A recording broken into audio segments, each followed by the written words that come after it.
Hello and welcome to the 5-Yard Dynasty podcast. I hope you are all doing well. I feel like maybe I need to change that. Maybe it should be 5-Yard Dynasty podcast. Maybe we need to switch to live stream, Liam. But my garbled intro. How are you doing today? Not bad, thank you. Had a week off last week, so come back revitalised. Saw a couple of family members down in Norwich with my girlfriend, and then carved some pumpkins. I don't know whether you saw on Twitter. I hope you did. I wanted a Jets logo out of you, but you shaking your head says everything that I need to know.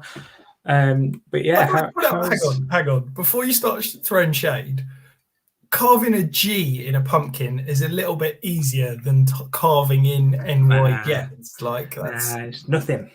No, I reckon we're a year away from carving pumpkins with my little one. I'm not sure I fully trust him with anything sharp quite yet. So maybe next year we can talk about it. But yeah, so obviously delighted to once again remind you that the support for the 5-Yard Dynasty podcast is brought to you by Manscaped, who are the best in men's below the waist grooming. We've still got that exclusive offer for you with 20% off and free worldwide shipping if you use the code 5-Yard. It is the Lawnmower 4.0. There's 3 different blade lengths, skin safe technology that helps protect those vital family jewels, and basically gives you the confidence that, let's be honest, is very critical in a very critical area. Liam, I was chatting with the guys in my Patreon this week. A couple of the guys were asking about the cocktail of the week. They were saying they're a little bit disappointed that you've not been drinking them the last few weeks. So have you got a cocktail of the week and have you got it made for us? I have. So if you are watching on the live stream or rewatching on the live stream, you'll have seen that I've taken a couple of sips. Yes, it is Pink Rich. Another. Come on, let's see the shade. Come on. Do you know what I'm going to get you for Christmas? A cocktail book that includes cocktails that aren't pink, because there's plenty of nice colours out there. But pink is tasty. You've got stuff like raspberry and strawberry. You could just make a whole list full of it. You don't need to throw shade at the pink. Okay. Anyway, listeners want to know what. Before you dive in, I've got a very exceptional, very exciting contest to reveal. The DFS guys have got another free to enter contest with Fan Team. You can listen to the podcast, watch the live stream, or they will send a tweet out on later in the week that will have a password to enter a 5-yard only contest on Fan Team. Is £300 prize pot. You can have max 2 entries, and that will all go live on Thursday. So if you're not, make sure you check out the DFS pod. I have to say, I've been resistant to the world of DFS and daily fantasy for like 15 years. I've tried to avoid it. Nick and Mark have finally pulled me in. Last week, I went live with my first DFS contest, and I'm completely hooked. Luckily, I think I'm on a ridiculous winning run at the moment, which I'm putting down to beginner's luck. I've won every single contest I've entered so far, so I'm fully expected to go on a horrific run and spunk everything up the wall. But yeah, it's great fun. I love the Fan Team site. I love the way it works. The app is incredible. So by all means, go and check it out if you haven't already. I interrupted Liam. You were going to talk about some high scorers. I was going to say, if you tune into the Dynasty podcast, do you want to hear about DFS or do you want to hear about my cocktail of the week? Come on. Cocktail of the week's done now, so that's it. People will switch off.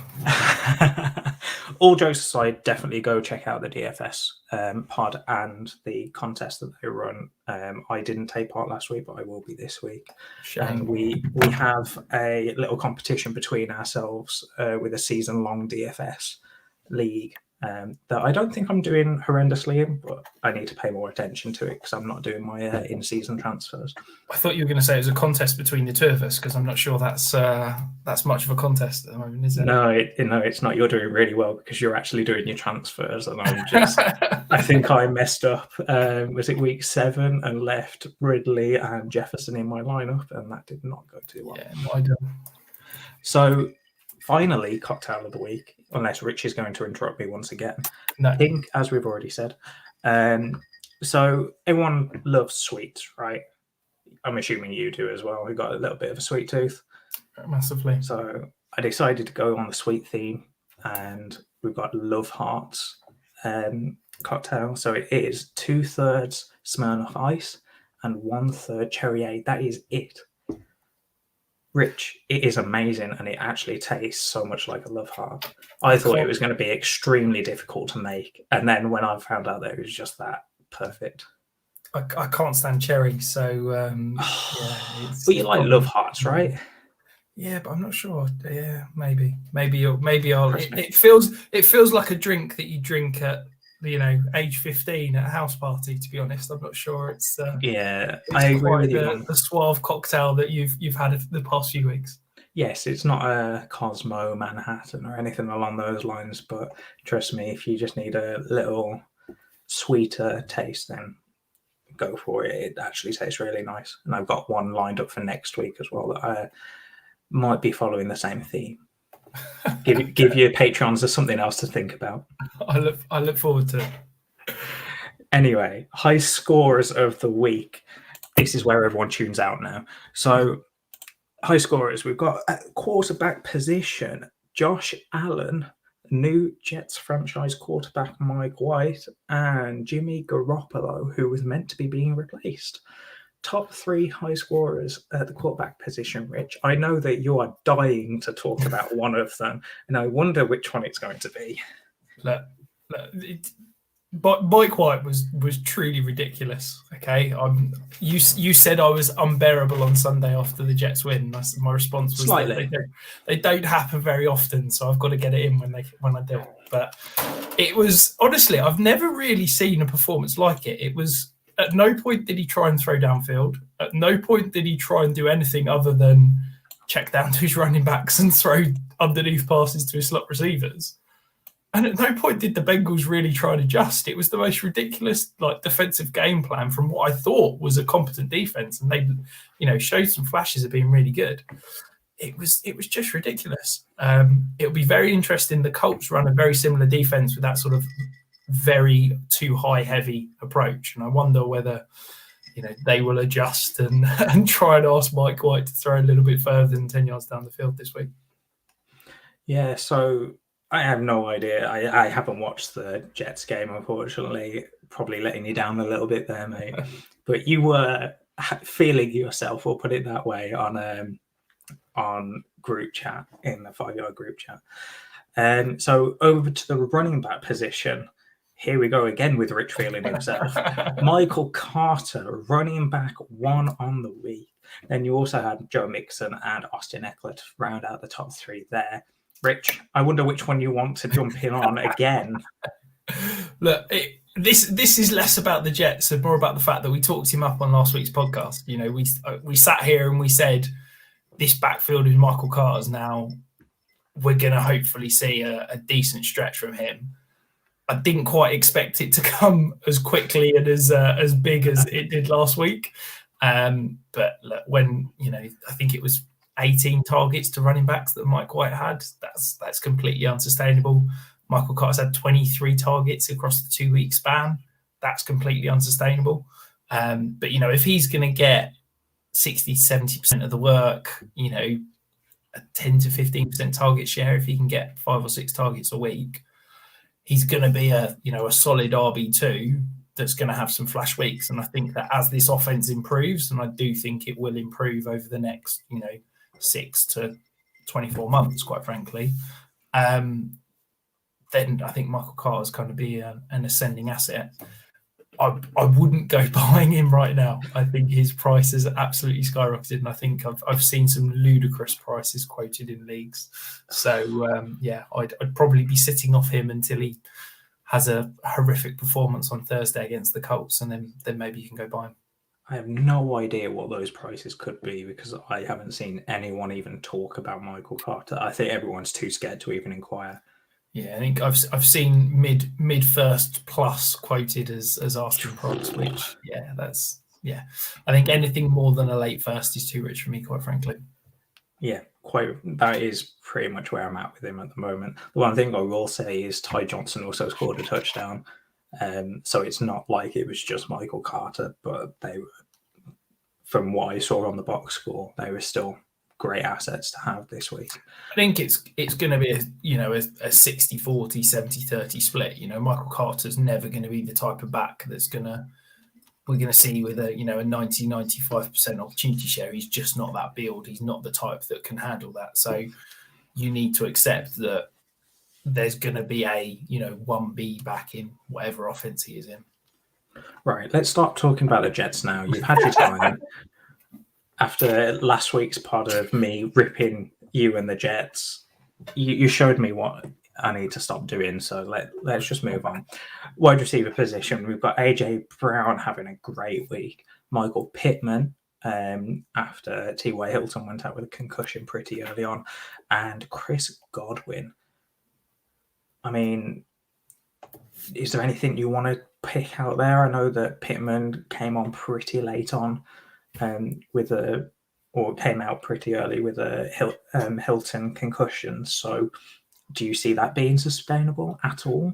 Yeah, I mean, we talked about it last week, didn't we? We talked about Michael Pittman being a riser and being the number one in this Colts offense, and you saw it. They were getting him the ball early and often. I think he had 2 touchdowns in, I think it was the first quarter, or if not the first quarter, early in the second. He was very early to get those points on the board.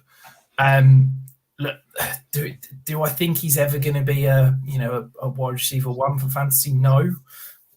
Do I think he could settle in as a nice, solid kind of wide receiver 2, wide receiver 3? Quite potentially. I'm not really sure what the Colts are doing or where they're going.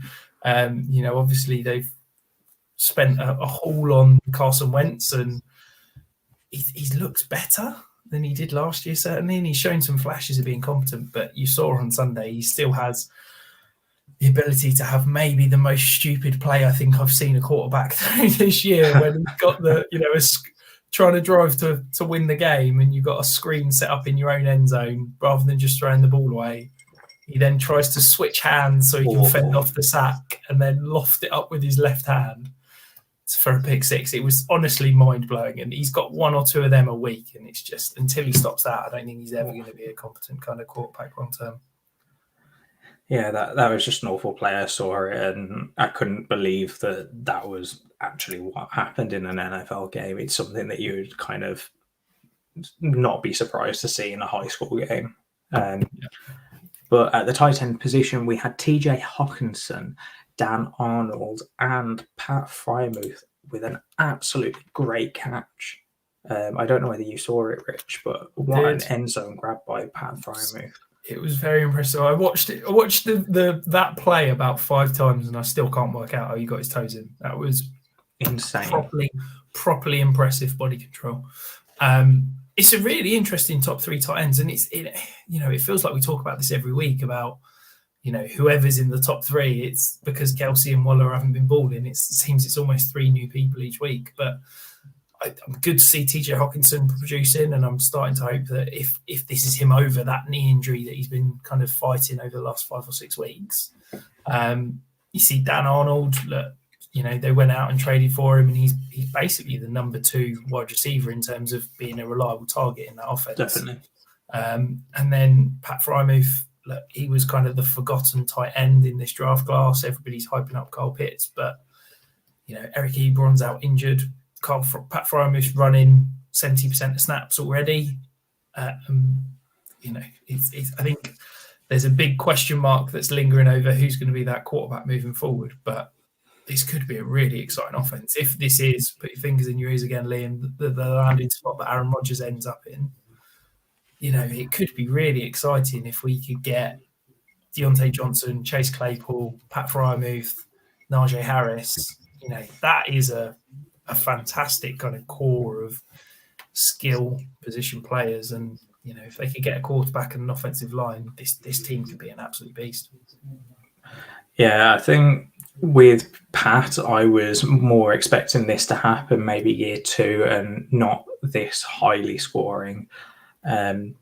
Yes, it's only 1 week, but I really thought that Ebron was going to be kind of what he was last year. Not scoring very much, but was a decent fantasy asset and scored and had those targets. But Pat Fryermuth has just come in and absolutely stormed those snaps. The one thing I will say on the Titans' top scorers this week is it was a very low scoring week for tight ends in general. So just to give you a bit of sight on that, the tight end 1, which was Hockenson this week, was the lowest tight end 1 scoring week this season. So every other week has had a tight end 1 that has scored more than 20 points. Hockenson, I believe it was 18 PPR points, 19, somewhere in that range. So it's the first week without a 20 or above score at the tight end 1 position. Also this week, normally you see tight end scoring 13 points around the tight end 7, tight end 8 range.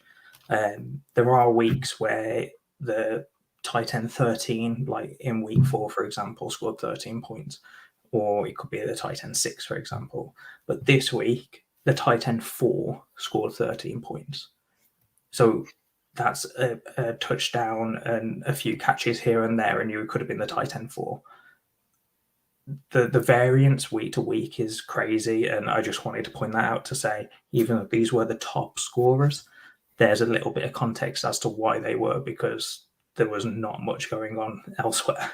Yeah, without wanting to spend too much time talking about tight ends yet again, I would caveat that with saying there was no Darren Waller, there was no George Kittle, Travis Kelce had a shocker.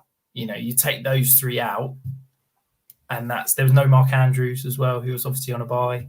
Yeah. Those are probably the top 4 tight ends, and then you throw in the fact Kyle Pitts had a shocker. That's basically your elite tight ends, isn't it? So that would be why I think that the points were much lower. I still think it's a valuable position for fantasy, but we'll leave that for another day. Let's not get into this because we will spend 20 minutes on this section. So let's move over to the significant news before we start having an argument on tight ends. Derrick Henry, probably the worst fantasy news, I suppose. I believe is the running back 1, maybe not in PPR, but in basically every other. He's the running back 1 in PPR by about 30 points. He's absolutely smashing it. There you go. He has a fracture in his right foot. He's just had surgery. Apparently, it's gone well, but he is going to be out for the fantasy season. Maybe back for the playoffs in real football, but fantasy season, if you got him in redraft, probably dropping him at this point. I love that phrase that the surgery has gone well. Like, when was the last time you heard a surgery for an NFL player that they came out and said it didn't go well? Surely if surgery didn't go well, it means they're back in trying to make it go well. Yeah, but I'm assuming it was there was no complications. It went through first time kind of thing. Yeah, I get it, but that makes me laugh every time I read it. I enjoy it. Yeah, definitely. I think that they'd be stupid if they rush Derrick Henry back. This is a guy that they're paying potentially another $15 million next year. Mm-hmm. Yes, if they make the playoffs, it would be great. But we've seen with these foot injuries, normally if someone rushes back, it normally then means that they need a second surgery quite quickly after. So I think they'd be better off, waiting and seeing, not rushing him back and going from there. I appreciate that's easy for me to say. My job's not on the line. I'm not the one that's missing out on the money. But yeah, I think you can pretty much rule him out from a fantasy perspective this year. I think it's an interesting one from a dynasty perspective. I tweeted out in the week, where does he now fall in terms of dynasty ranks? So I dropped into my RB16. Which for reference is behind the likes of Javonte Williams, Joe Mixon, Darrell Henderson, but ahead of the likes of David Montgomery, Miles Sanders, Clyde Edwards-Helaire. I'm basically counting on Derrick Henry, if I'm rostering him now, as he is a 1 year back next year. I can't see with his contract situation they can get out of him after next year. With the tread on the tires coming back from this injury, I think you're basically looking at it and saying he's a potential top 5-6 back for me in 2022, but that's all I'm getting out of him. We talked about him being a must sell. What was that, 3-4 weeks ago now, Liam? I hope if you're listening, you did sell, because he's certainly created a few dynasty teams where they were having him as a high priced asset that's now worth an awful lot less. I think if you've got Derrick Henry now, you can't sell. The price is going to be too low. Maybe you will find that one person that thinks that he's going to be, or doesn't take this injury into account too much because they're building for the future. But I think if you've got him, exactly what you said, keep him for another year, and probably use him as a 1-year rental or sell him when he's scoring a lot of points next year, potentially like he is this season. But we'll see what he's like after that surgery and the injury, because we know from other backs that regardless of what injury it is, it doesn't mean that they're going to come back and be 100% what they were like the previous year. It's an interesting one, because if you were a rebuild team, or a middle of the pack team, and you had Derrick Henry, what the hell were you doing? Because if you're rebuilding, you've got the RB1, that should be telling you that the rest of your team is terrible and you should have already sold him. If you were a contender and you had Derrick Henry, then, yes, it's probably going to be a bitter pill to swallow.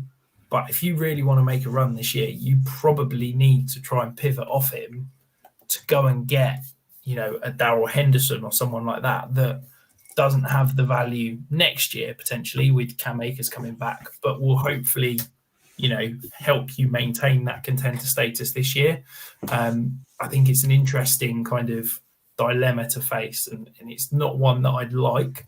But I think if you've got Derrick Henry and you're a contender, you've probably still got to move him and just accept that, it is going to be a huge price drop than what you could have got. But that's the price of holding on to running backs at this point of the year, isn't it? Definitely. And then staying with the Titans, we've also got Adrian Peterson being signed, or he's being touted to have been signed. I don't think I've seen anything completely official, but he's been signed to the practice squad, and they're expecting him to activate him to the active roster later in the week. There you go. So I wanted to ask you, what's that workload going to be like with Peterson? I'm assuming going to be brought up from the practice squad, and Darrington Evans, who was drafted, I believe, in the 3rd round a few years ago. He's on IR, and he's out for the complete season. He was meant to be the backup to Henry. He spent 2 seasons basically on IR, or on and off.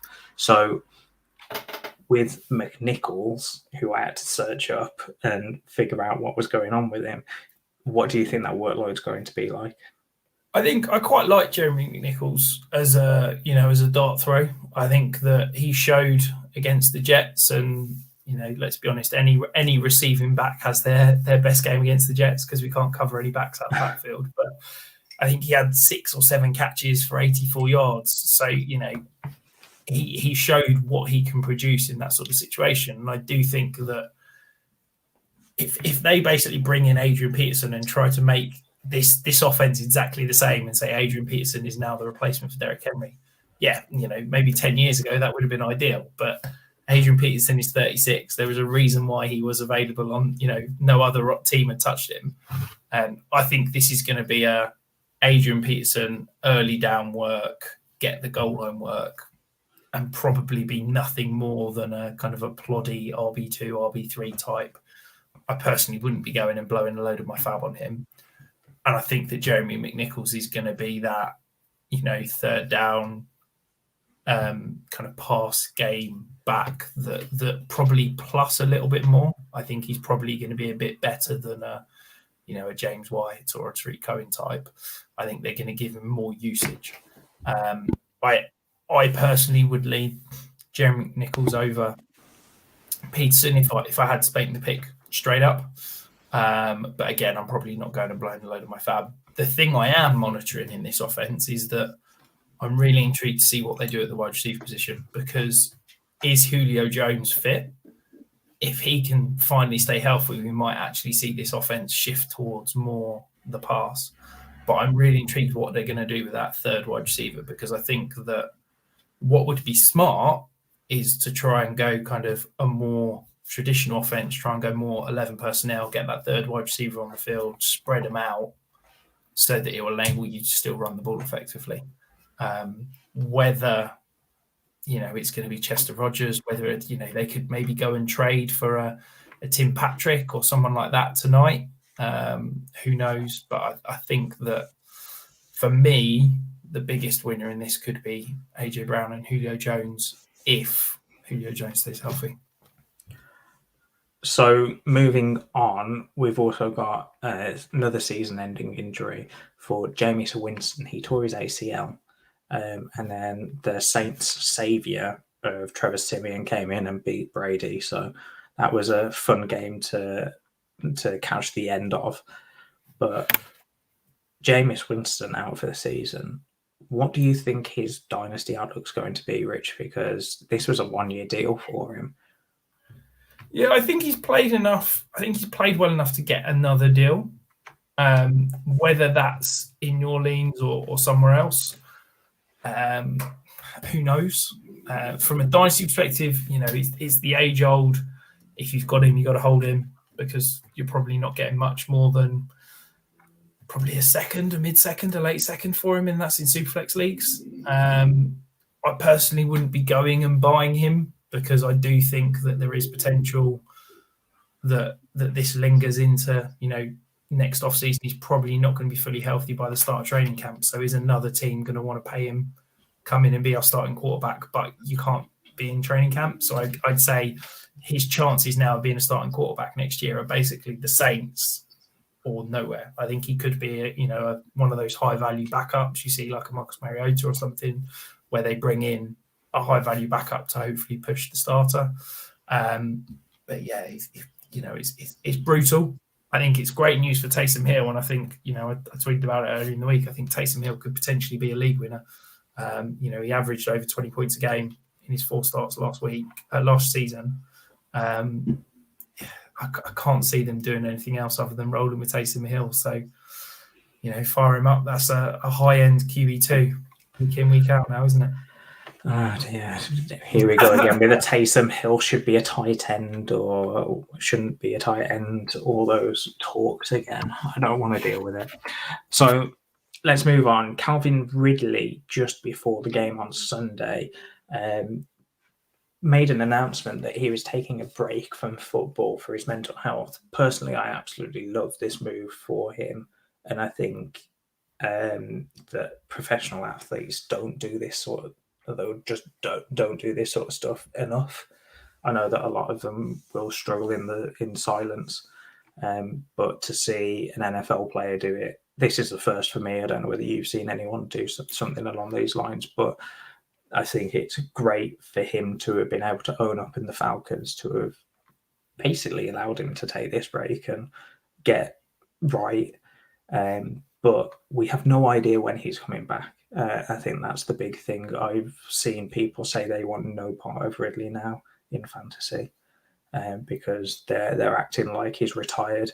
Now, we don't know whether this is the end for Ridley. As I said, we have no idea how long he's going to be out. So it is a complete risk from a fantasy point of view. Yeah, absolutely. I mean, obviously, Lane Johnson took a break earlier in the year for his mental health, and I think I echo what you said. It's it's fantastic to hear and fantastic to see these guys who are willing to put everything on hold and step away to get themselves right. I think it's really refreshing. From a value perspective, look, it's really hard to do anything with him right now, isn't it? There's a couple of leagues where trades that are crazy.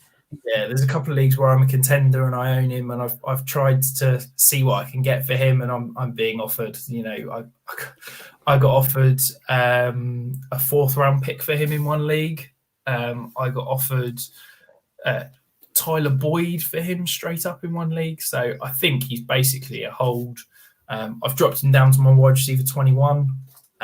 So I'd say probably I'd pay like a mid-first for him right now. But to be honest, I wouldn't feel comfortable buying him because, as you said, look, he could be back in a week, he could be back in a month, he could never return. It's just a case of who knows, really, isn't it? And when that's the case, yeah, I've seen a full range. The reason I wanted to speak to you on this one specifically, based on value, is I had a couple of people. So I'm in a 3-copy league, 32 teams, where 2 of the 3 Ridley owners put in the chat that they wanted to get rid of him after this news broke out. So I messaged both of them, and both of them asked what I'd be willing to pay in picks. And I couldn't respond to either of them because I absolutely had no idea. So I wanted to see where you sat with that. And then since then, I've seen 2 crazy trades that I would have never assumed would happen, say, a week ago. So let's move on. We've got Gronk. So that's Rob Gronkowski with the Tampa Bay Buccaneers, has muscle spasms. He came out of the game last week, or a week just gone. He does have a bye week to get healthy, but Arians wasn't too happy. That's the head coach for the Bucs. Said that Gronk and tight end or cornerback Sherman came back too early, and didn't sound too happy about that. Sam Darnold had a concussion, so he'll have to clear concussion protocol, but most of the time concussions hold a quarterback out for a week, so we might be seeing PJ Walker this week. Damian Williams with a knee injury, we have no idea what happened. He left the game with 2 carries, took himself to the locker room and never returned. We have no idea what happened. Khalil Herbert still looked pretty good, but that one is a complete unknown. We have no idea what type of injury it is. I've not seen any other news apart from that he took himself out of the game. Jalen Reagor with an ankle sprain.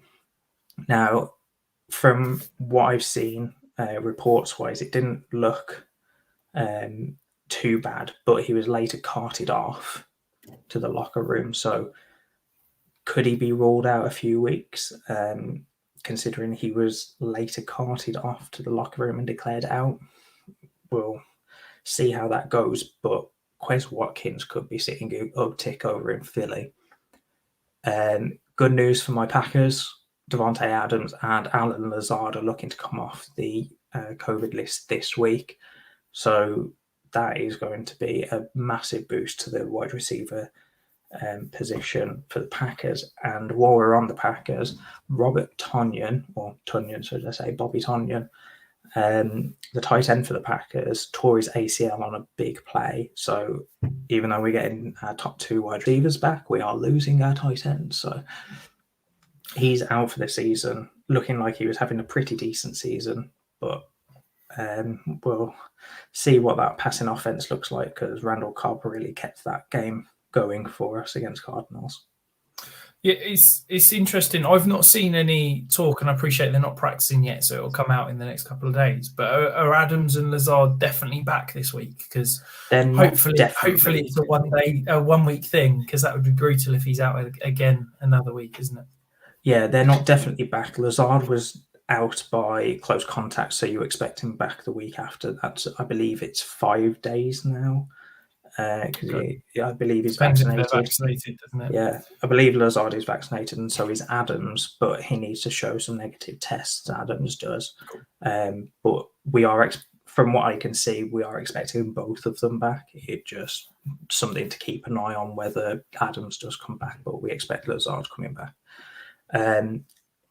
Speaking of the Packers-Cardinals game, Kyler Murray has a left ankle sprain. He's probably not going to miss time from early indications, but it may make him think probably 3 or 4 times now about rushing, because he's not had the same rushing upside this season as we would have expected last season.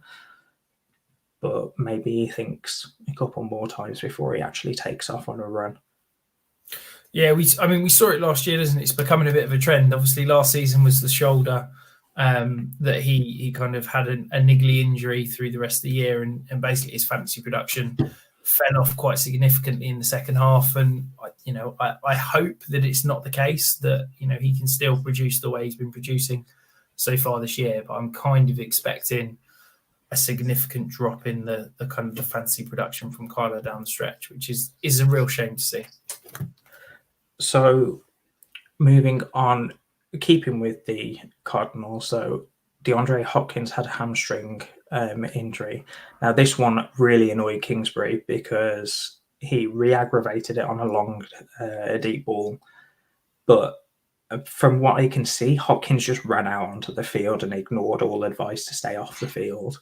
And Kingsbury was not happy. I believe he mentioned something in the press conference. So this one, we know what hamstring injuries do to wide receivers. They can linger. Maybe he gets held out but he also has a long week. He has 10 days to get ready for the next game. So maybe it's a little bit of a rest and see what you look like on a Sunday. Yeah, I think it's, Hopkins isn't having the year that we all hoped. He's below 20% target share, which I think is the first time in his career he's been below that mark. We've seen the ball get shared around in the offense, and it's a real shame because, Hopkins is and always has been a stud for fantasy. But let's hope that it's nothing too serious. It's just a niggle, and hopefully it doesn't. As you say, they can linger for a long time, so hopefully it doesn't, and he's back healthy this week. Sticking with the Cardinals, Chase Edmonds has a right shoulder injury. Could be nothing, and he did return and get back to the game. But it's a type of injury, from all the reports I've read, that could get worse after the game and could keep him out after getting a little bit sore. But as I said, the Cardinals have a long week to rest, so hopefully he doesn't miss any time. Now, if you're not aware, the trade deadline for the NFL passed 37 minutes ago as of when we hit live. Nothing fantasy relevant happened. There were a couple of I believe I had that, Jeff. I believe somebody may have called it last week that there would be nothing fantasy relevant before the deadline. You're feeling yourself way too much, Rich. You're feeling yourself. I've got to enjoy the calls when I get them right. So yeah, nothing fantasy relevant happened. No running backs got traded like I wanted last week. But Deshaun Jackson requested a trade. The Rams allowed him to seek a trade, but they've not found anyone. So I've seen reports that maybe he gets cut and then potentially picked up. I think that if Tutu Atwell hadn't have just had season-ending shoulder surgery, that might have been the case. But the problem is I think that if they trade Deshaun Jackson, they've then not got that kind of natural replacement in Tutu. So I think that unfortunately Deshaun Jackson will be staying in LA and will be running as, the wide receiver for deep threat and nothing more, quite frankly. Trust you to get in there just before I managed to get to the next sentence that was going to be about the Atwell injury. I've got to manage any Tutu kind of talk. I've got to make sure it's handled in the right way because I still believe, but I've taken a bit of a pounding for that one over the last few months. I mean, I think it was always going to be tough for Atwell, especially now Van Jefferson is doing so well. I think we could have added him to the risers this week as well. He had a great game. But I think it was always a tough ask for Atwell to have done anything year one, especially when they brought in Deshaun Jackson to basically do what Atwell would have been asked to do. And as you said, now Atwell's got a shoulder injury that is season-ending. So the last bit of news, this one comes with a heavy heart, unfortunately. So Henry Ruggs was involved. This is breaking as of hours ago. Henry Ruggs was involved in a DUI, which is driving under the influence incident, where he crashed his car and there was a fatality at the scene. Henry Ruggs seems to be fine from all reports, but he has already been charged with DUI causing a fatality. I suppose, first of all, heart goes out to the family and of the fatality. Secondly, with the fantasy relevant side of this, which is what the podcast is mainly for. You have no idea what's going to happen with Ruggs now. We've got to wait for more information to see what tests were carried out, whether he pleads guilty or whether it goes to trial. But as of now, we actually have basically no information. We don't know whether he was behind the wheel or whether he's actually under the influence. All we know at this point in time is he's been charged. But I think that could say everything we need to know about this.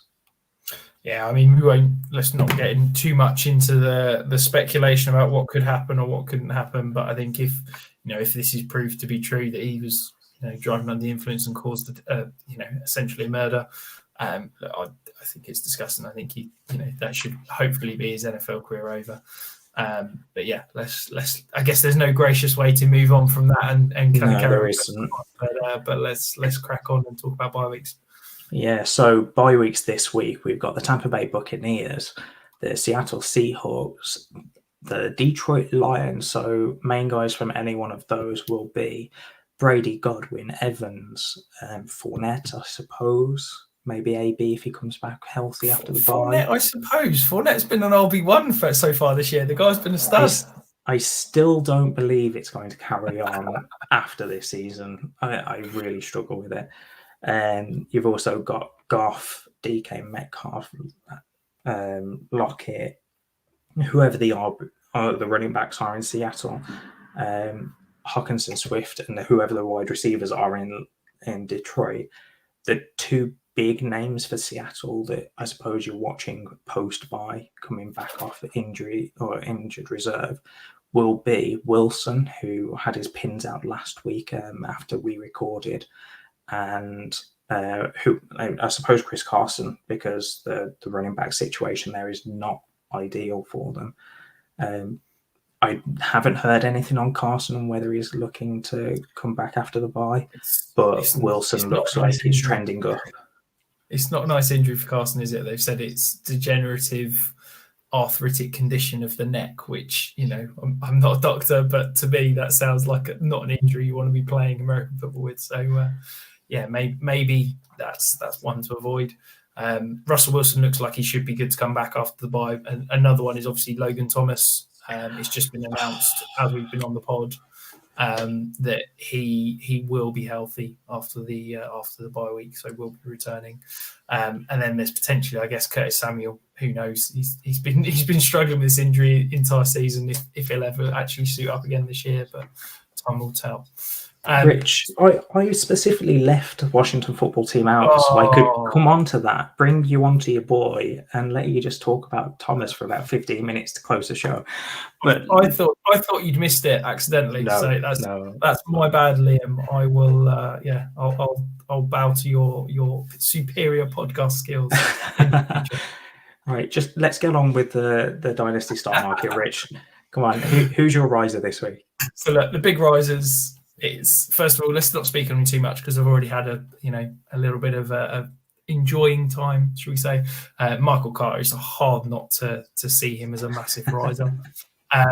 The second riser, it's a guy that you text me that you wanted to have a chat about, so I'm going to let you run away with this one. But it's AJ Dillon. So why have you got AJ Dillon as a riser, Lynn?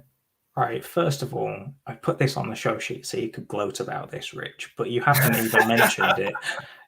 But by not gloating, that's the ultimate gloat. I suppose, yeah, it's a humble brag, shall we say. Michael Carter was the top scorer across all positions this week. He wasn't just the top running back. He was literally the best fantasy asset this week. Better than Josh Allen, AJ Brown, who were the quarterback and wide receiver one. So Rich is probably smirking in the background there, enjoying his glory. But as Rich has mentioned, AJ Dillon is the guy that I wanted to speak about. We couldn't really find anywhere to put him on this list, so we put him in the risers because Rich got in there quickly with his deep dive, and I'm doing quotation marks if you're listening as a podcast, and spotlight of the week. He got there in really quick as soon as I created. Oh, Liam's gone. He's disappeared. Obviously, his internet has gone down. So I'll continue his little enjoyable rant about AJ Dillon. His point was basically that AJ Dillon's probably still undervalued from a dynasty perspective. This is a guy that is, probably got RB2 flex potential at the moment, but has the potential if Aaron Jones were to get injured that he can be an RB1. And Liam, you're back. I was just filling in saying that, this is a guy that's an RB2 with RB1 potential that, we can probably still go out and buy for, what do you think, a second maybe, an early second? I'd be surprised if you can get him for a second. And I am sorry, listeners, I have no idea what happened. Something happened with my internet and it just kicked me out of the studio. So, yeah, as Rich mentioned, if Aaron Jones goes down, I think he's an RB1. He's proven that he can do that this last year. And he is getting to the part of the season where it gets really cold in Green Bay. And we saw in the Titans game that people don't want to tackle a 240-pound back who will run over people. I think Aaron Jones is going to be out of contract next season. So potentially you could be seeing an uptick there in AJ Dillon's value. And I think now is probably the perfect time to buy because Aaron Jones isn't out of contract. People aren't thinking about that that even though he does have a 4-year deal, he's probably gone after 2, which will be after the 2022 season. And I just think he's already got standalone value. He's been scoring decent points. So I don't think there's anything else there. I really like it. I think he's a great buy. I think I'm probably not paying anything more than a second for him. I think once you get into that first range, I'm probably a little bit bulky at that because once we're talking about a guy that's probably a year away from being a year away, I want something a bit more valuable. My first round pick. I think if you're contending, a second is probably a little bit too pricey. But as a rebuilder, AJ Dillon isn't a bad back to go and grab early on. I think I'm probably willing for a second and a third, but that's probably my Packers fandom jumping in there.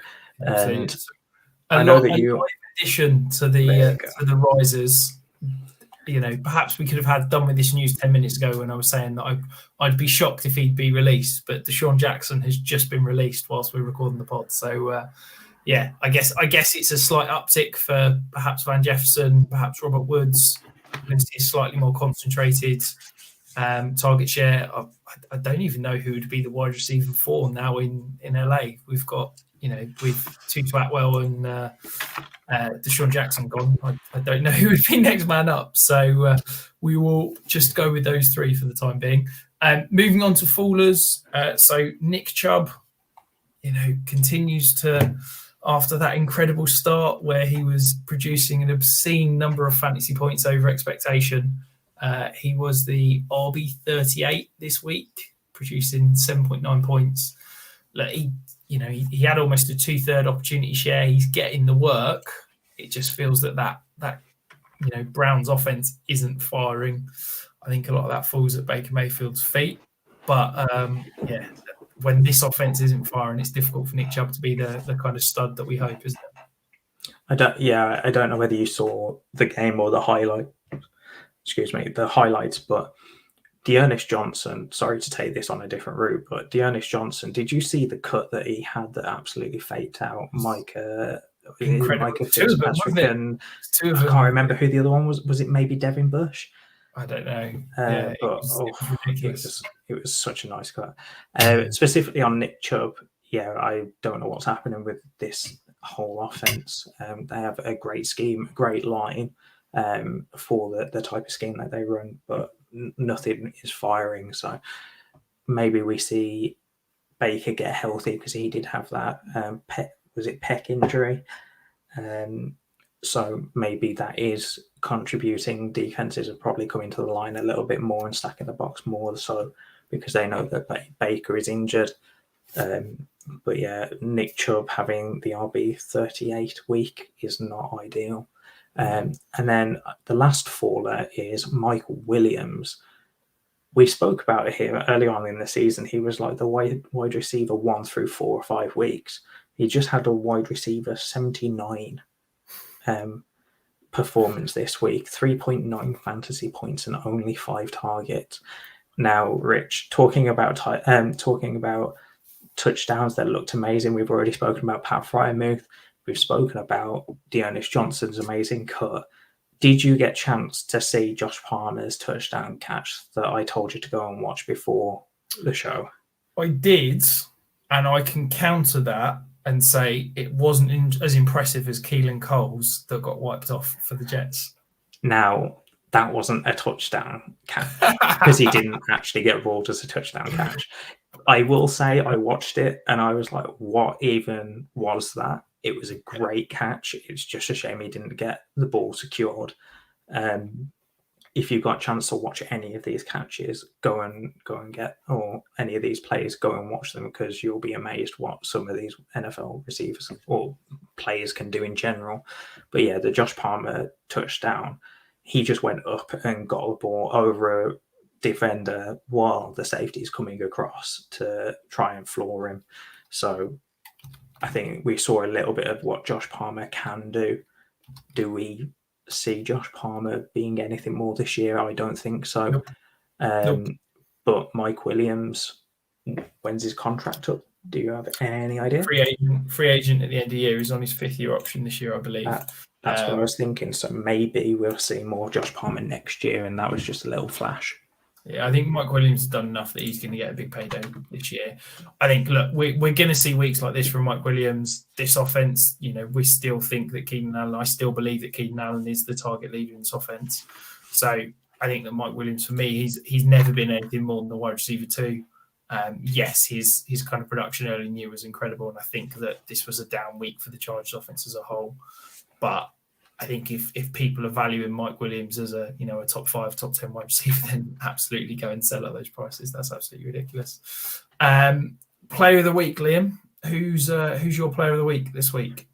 So I decided to put down Justin Fields. You took AJ Brown, who I wanted to speak about, so we'll get to him in a minute. But Justin Fields, even though it wasn't a great and impressive passing game for him, he went for 19 completions on 27 attempts, 175 yards, which isn't great.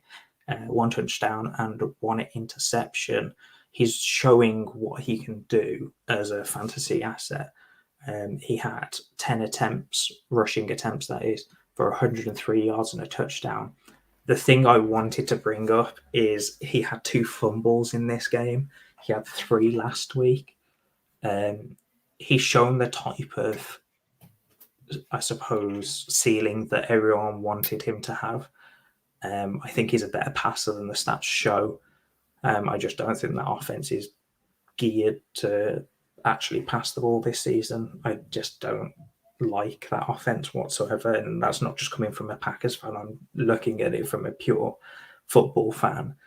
I don't like what that offense is doing. I think the field brings in a lot of spice to it, but I don't think that this season is his season. Next season, maybe when there's a bit of a refresh, maybe Nagy's sacked, and we'll see Fields get to that peak that we're expecting from him. Yeah, I think, look, the issue with Fields through the first 7 weeks of the season has been, we hoped that him as a dynasty asset, as a fantasy asset, was going to have that elite rushing production, and through up to this point, he's just not shown it at all. And finally, it felt like they actually managed to get him on the move and get him out in space and saw what he could create. And I hope that now, moving forward, we're going to get that kind of elite dual threat ability, and he can be that true kind of stud producer moving forward. So my player of the week, you spoilt it, and you've already hinted at it. It's AJ Brown. You've just got to look at the peripheral numbers. He had 34.4% target share. He had 102 air yards. He was the wide receiver 1 on the week. I don't know if you saw, he ran like a 10-yard out route that went for a touchdown. And it was, what was so impressive, I reckon, that if, any other receiver in the league, and I really mean that, any other receiver in the league, they catch that ball and at most it's like 15, maybe 18 yards. He catches it, breaks the tackle, toe taps down the sideline and takes it in for, I think it was a 47-yard touchdown. Like, that's just what he does. And I think that Derrick Henry's gone. You're probably going to see defenses kind of slanting towards him. You're going to see a bit more of that safety over the top. You got, teams are probably not going to have to keep, 8 men in the box to try and worry about Derrick Henry now. But I think that this offense is now going to run through AJ Brown. And I think that, for me, he's always been in that elite tier with, Jamar Chase, Justin Jefferson, CeeDee Lamb in terms of the young wide receivers. And I think that hopefully over these next, 7-8 weeks down the stretch, I think AJ Brown's going to start to pay off that price and show that he needs to be considered in that kind of Dynasty wide receiver 1 conversation. I will say Adams is probably one of the other wide receivers that could have done it, but I haven't seen the play, so I can't really comment on it.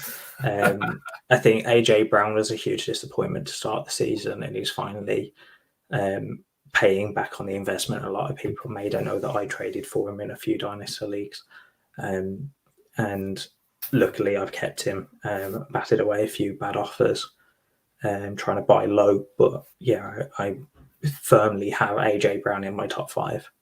Yeah, absolutely. So my deep dive player of the week, and I've basically stole Liam's trend of not really diving deep to get a deep dive player of the week, and it's actually Devonta Smith. So yes, the first round pick, Heisman Trophy winning Devonta Smith. Deep dive. I am doing quotation marks like I put on the show sheet. So look, he was rubbish this week from a fantasy perspective. Let's not dress it up. He had 3 targets, but if you take into account how few pass attempts Philly actually had, he had an 18.8% target share. For me, I think that this is the ideal opportunity to go and buy low in Devonta Smith. I think I've seen enough from Devonta Smith this year, but I'm comfortable him being a wide receiver 2, wide receiver 3 moving forward. I think that, the concerns about him at the next level were all around size and ability to cope physically. I don't think anybody had any questions about his route running ability, his ability to separate, or his hands.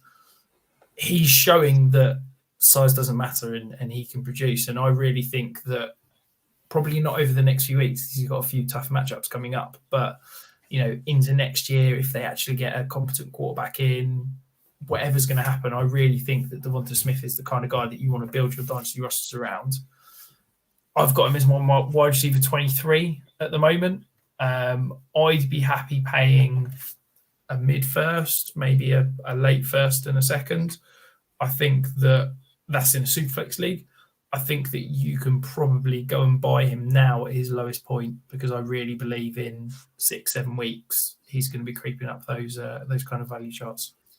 I love this as a little buy low window. I mean, when you're talking about someone that probably went in the first round of your rookie drafts, it's not much of a buy low, but I suppose it is more of a buy high. But I really do like this little lull in his value. I just can't wait for Devonta Smith to be put with an actual passing quarterback, or Jalen Hurts takes that step forward and he gets that. I'm not sure. I think from a fantasy asset, I love Jalen Hurts, but from a passing quarterback, I think he made too many misses on simple throws to ever be a competent NFL quarterback. This is the time that you should be buying those rookies, because everybody talks about, they're so hyped in the offseason. We get into the year, they show little flashes, but they're not really producing.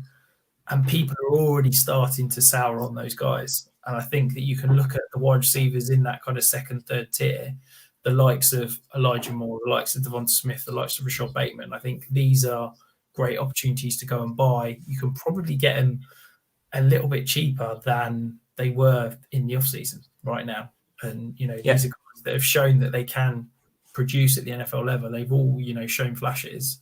If you can get them for the same price, if not a bit less than they cost in the offseason, it's an absolute must for me. So in the final segment, Liam, is the Dynasty Spotlight. So I actually decided I was putting this guy in this section on Sunday night, watching the game. and it's Brandon Ayuk. Look, it feels like we've talked about him an awful lot this year, but I do truly think that the tide is turning. He's finally starting to carve out the role that we all hoped. So on Sunday, he saw a 25.9% target share. He still only produced 10 points and was the wide receiver 37. But I really think that, this is going to be a more of a 1A, 1B situation with Deebo Samuel. Over the first half of the season, we've seen Deebo Samuel is a top 5 wide receiver, and Brandon Ayuk's basically an afterthought. And I really believe that we're going to see a kind of a both settle into that wide receiver 2 range. I'm very keen that this is probably your last window to go and buy low on Ayuk. Yeah, I love this. He dropped a pass in the end zone. I was watching Red Zone and saw it live that he probably should have caught. So if he does catch that, he will jump up the wide receiver rankings there. Good play by the DB, I'll say on that one. It was a good play by the DB, but as a former hitting him in the chest. As a former corner, I'm going to give if you go back and watch it, Liam, the corner's right arm gets under his armpit and disrupts the ball. I watched it and I watched it and I will say it was a great play by the corner, but he still should have caught the ball. It's near enough hitting his chest. But of course, a cornerback would say that you'd start celebrating if the pass was 10 miles away from your receiver, and absolutely because you scared the quarterback. So, I think that if Deebo does catch that ball, we're having a completely different conversation about Ayuk. The one concern for me is for this year, I believe this is Deebo's offense. Kittle's out. There's no running backs really. So I think most of it runs through Deebo. And the biggest concern dynasty-wise is, for me, I have no idea what this offense is going to look like when Lance comes in. I don't think what we saw out of him this season is going to be anything like what we see out of him when he's the full-blown starter. Maybe we see that later on in the season. Maybe if Jimmy G keeps not doing very well and they want to still try and make the playoffs, even though they're in the hardest division in the league, in my opinion at least. I do think that Ayuk is a great buy right now. People are still low on him, even though he's putting up okay fantasy points. As I said, if he catches that touchdown, he shoots up the wide receiver leaderboard this week. Yeah, I think, look, if you can go and get him for, I think probably around 2 seconds is the price, the going rate at the moment. I'll be honest, I'd be happy paying a late first. I think I really believe in the talent. I really believe that for whatever reason, he fell into Cole Shanahan's doghouse, and I think he's working his way out. And I really think that he could be, a future stud to build around. So that is it from the podcast, Liam. I don't believe we have a listener question this week.